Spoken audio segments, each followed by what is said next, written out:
আপনারা দেখছেন বিশ্ববঙ্গ চ্যানেল, মানুষের সাথে মানুষের কাছে। সঙ্গে থাকুন, দেখতে থাকুন বিশ্ববঙ্গ চ্যানেল। সাবস্ক্রাইব করতে অবশ্যই ভুলবেন না।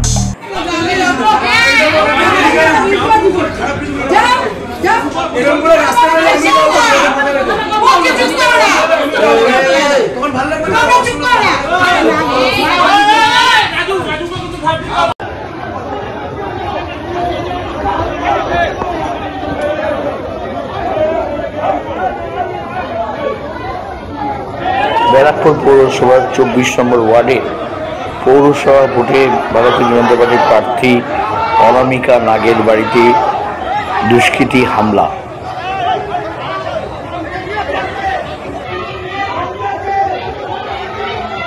বাড়ির ভেতরে ঢুকে পাঁচিল এবং কাছের জানলা কাজ এবং বাড়ির লোকেদের মারধর করে দুষ্কৃতীরা।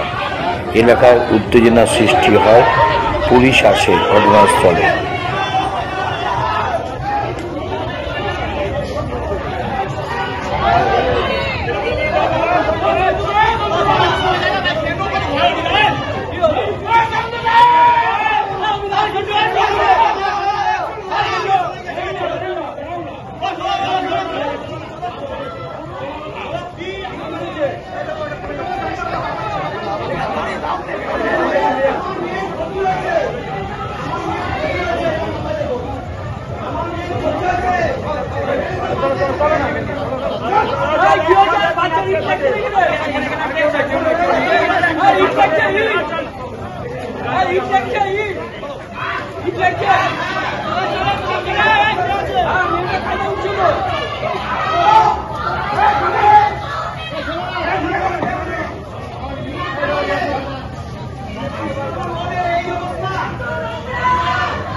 দেখো কি করেছে, সব ভেঙে দিয়েছে।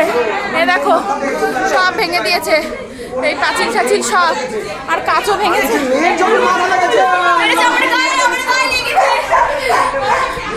কাঁচও ভেঙেছে, কাঁচও ভেঙেছে। এই যে দেখো, এই যে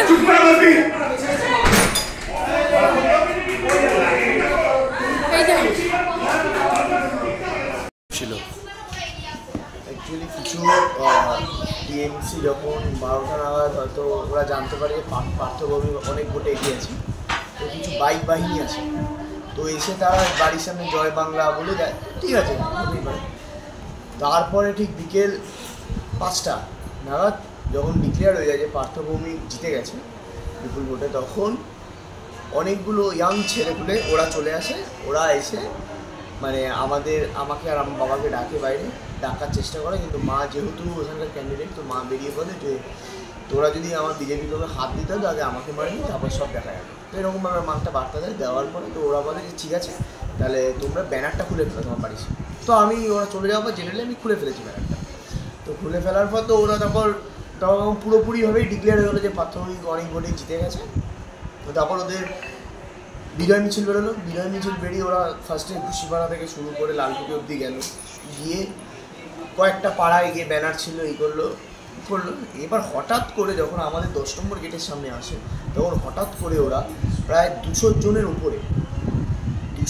ওপরে কিছু বহিরাগত ছিল তাদের মধ্যে ছিল, আমি বাড়িতেই ছিলাম। তো তখন বহিরাগত ছিল, তারা এসে বাড়িতে মানে কাঁচ, ফুলের টব, পাঁচিল ভেঙে পুরো সব কিছু ভেঙে পাঁচিল টপকে বাড়ির সামনে চলে এসছে। ভাগ্যিস আমার গেট আটকানো ছিল, যদি আমার গেট আটকানো না থাকতো তাহলে হয়তো আমার মা কাকি এরা হয়তো মলেস্ট হয়ে যেত। আর আমার একটা ছোট্ট বাচ্চা আছে, ওই বাচ্চাটাকে এমনভাবে ইটটা ছুঁড়েছে, আর একটু এদিক ওদিক হলে বাচ্চাটার মাথা হয়তো স্পট ডেড হয়ে যেত মাথা থেকে। এই করেছে। তারপরে এমনকি ওরা ওইখান থেকে কিছু মুসলিম ছেলেকেও নিয়ে আসে, কিছু মুসলিম ছেলেরা আসে বাঁশ লাঠি নিয়ে, আমার দেখুন না কাজ বাইরেটা দেখবেন আপনারা বুঝতে পারবেন, টপ নিয়ে পুরো ভাঙচুর করে দিয়েছে। এখানে এরা আপনার পাঁচিল ভেঙে ঢুকে গেছে। কাউকে মেরেছে আপনাদের? আমাকে আর বাবাকে পাইনি, যদি পেতো তো আমাদের মেরেই ফেলতো। আর আমার মা কাকি এদেরকে হাতে হাত দেওয়ার চেষ্টা করেছে, গায়ে হাত, এমনকি বলছে লড়কি লোগো নিকাল দো এরকমভাবে বলছে। তখন ওরা বেরোয়নি যেহেতু গেটটা আটকানো ছিল, যদি গেট আটকানো না থাকতো আপনি দেখতে বুঝতে পারবেন পুরো খুব বাজেভাবে কাজটা করেছে। পার্থ ভৌমিক স্যারের কথা ছিলেন যে আমরা গুন্ডারাজ চাই না, অর্জুন সিং নাকি গুন্ডারাজ করা, তো এখন কার রাজ চলছে? এখন তো সরকার চেঞ্জ হয়ে গেছে। আপনারা কি নিরাপত্তার অভাব বোধ করছেন? অবভিয়াসলি আমাদের প্রত্যেকটা বিজেপি কর্মী নিরাপত্তা বোধ অভাব এখন করছি। আর বিশেষত আজকে রাত্রে এটা উচিত পার্থ ভৌমিক স্যারের দেখা, যে অনেক কথা বলেছেন উনি যে আমরা গুন্ডারাজ চাই না। প্রত্যেকবারে উনি জিতেছেন, মানুষ চেয়েছে, ওনাকে জিতিয়েছে, ঠিক আছে, এটা তো আমাদের নেতা অর্জুন সিং জেঠুও বলেছেন যে উনি চেয়েছেন, জিতে গেছেন, কিন্তু এটা তো তার আটকানো উচিত। আপনার নাম? আমার নাম রণজিৎ।